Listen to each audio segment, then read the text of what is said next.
All right, finally, we're going to define contour integrals. We're going to define integrals in the complex setting. All right, section 440, contour integrals. It's a quick section, one definition, and we'll play with the definition a little bit. So in this section, we finally define the integral of a complex valued function of a complex variable along a contour. We had played with this before, but we had only defined integrals of the W of t functions, you'll recall, where t was a real variable. So here we're defining a legitimate integral of f of z dz, as we should in a complex setting. Okay, so suppose we have z equals z of t, where t ranges from a to b, represents a contour.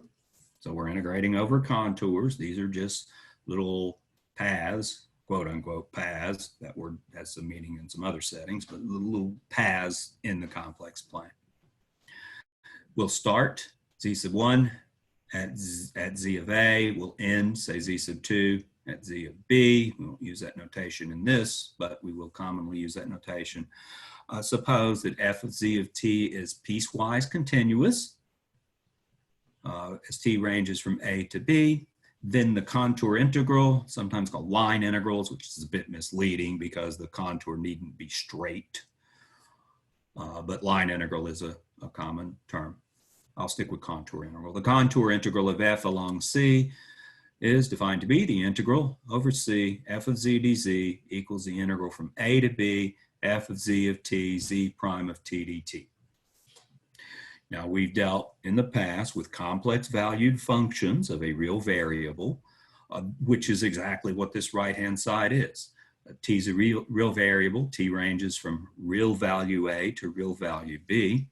And all this stuff here, that's a complex valued function of T.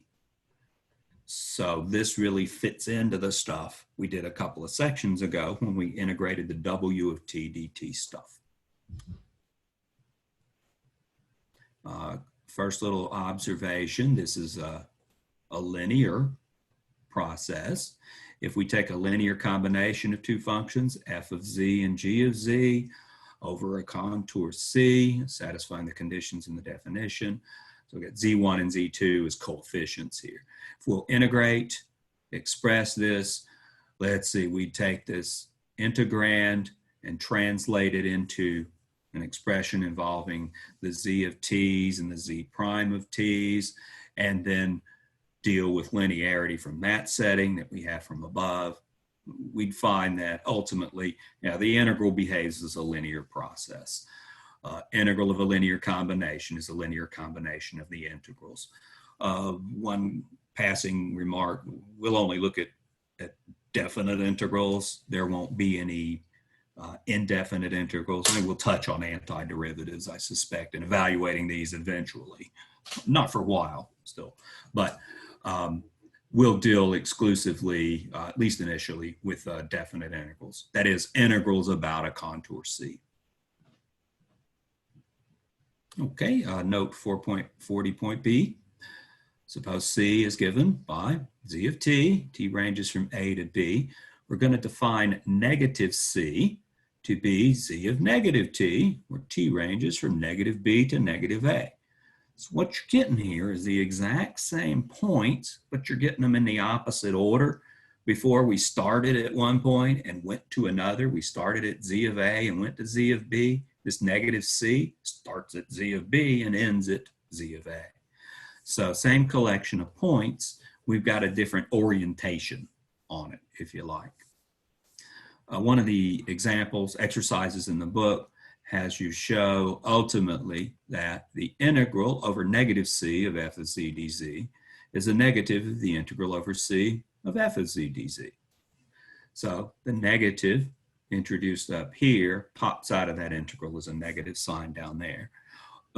You see this in calculus 1. The integral from a to b of f of x dx is the negative of the integral from b to a of f of x dx. You swap the bounds, you introduce a negative sign, and that's effectively what we're doing here.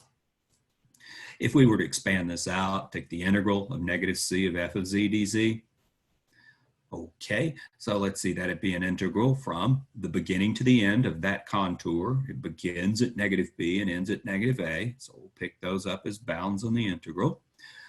We'll take the function f, insert whatever contour we're dealing with. The contour we're dealing with in this integral is z of negative t.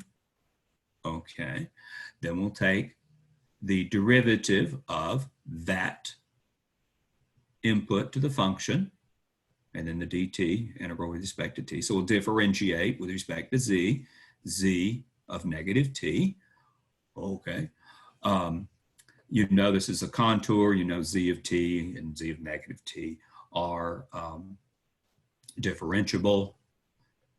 So what we'll get here is z prime of negative t, z prime of negative t times negative 1. Chain rule will spit out a little negative sign from right there. Here it is out front. So we can use a definition to get this expression, use really the chain rule to get this expression. And what we're looking at here, were we to replace t with negative t, or I guess they say replace negative t with tau, we went through and made a substitution, just a straight up U substitution type deal. We could rewrite this a touch more concisely as given here, change the variable, change the bounds. And what that produces in terms of tau, tau equals negative t, is exactly the negative of the integral over c of f of z dc. So that really is a solution to that little exercise with some details glossed over maybe. So we've got this negative c. We know how that relates to original integrals. What we're going to now, let's make this a bit smaller, is look at a contour. We mentioned this last time. Contours are piecewise smooth. So we could have little sharp points where we've taken one smooth contour and joined it to another. Where they join, we may have sharp points, as mentioned before in the previous section. So let's see what happens when we go through and do integrals involving these type things. Suppose contour C consists of one contour, C sub 1, from Z sub 1 to Z sub 2, followed by another contour, C sub 2, from Z sub 2 to Z sub 3. As given in the picture down here, the figure, let C sub 1 be parameterized as Z of t for t between A and C. So Z of A would be the initial point. Z of C would be the final point of that contour C sub 1. And let C sub 2 be given by parameterization Z of t for t ranging from C to B. So Z of C is still the point Z sub 2, and Z of B is the terminal point of C sub 2. So we've covered C sub 1 and then C sub 2 in this particular parametrization. So if we want to integrate from A to B, f of z of t, z prime of t, well, that's the same as the integral from A to C of that quantity plus the integral of C to B of that quantity. We've got additivity. It's just called additivity in calculus, probably calculus 1. We've got additivity of the integrals. And this first integral, having the parameter t range from A to C, well, that's just an integral over C sub 1. Second one, having parameter t range from C to B, that's just an integral over contour C sub 2. So we get the integral over the contour C consisting of C1 followed by C2 to be the sum of those constituent integrals. We above introduce notation for negative C. This motivates us to introduce a notation of adding contours together. Now it's totally specific to this setting. Only write C1 plus C2 when the terminal end of C sub 1 is the initial end of C sub 2. So if that's the case, then we could add sequences, finite sequences of contours together. You might go looking for kind of a area interpretation or something physical for integrals.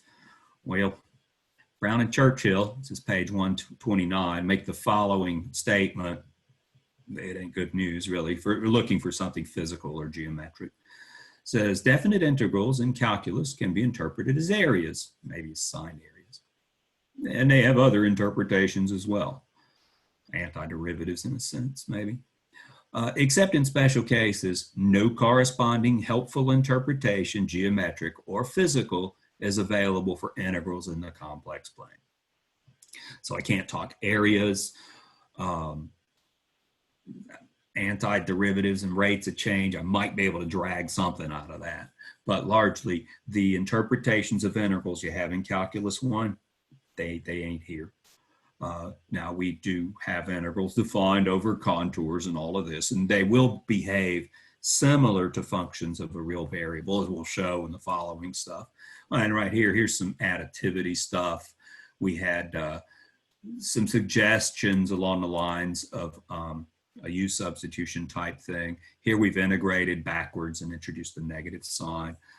So we're seeing behaviors similar to the behaviors of real integrals. Just how to interpret them is a little dicier in the complex setting. So let's go through in the next section and do some examples of this stuff. I'll see you there.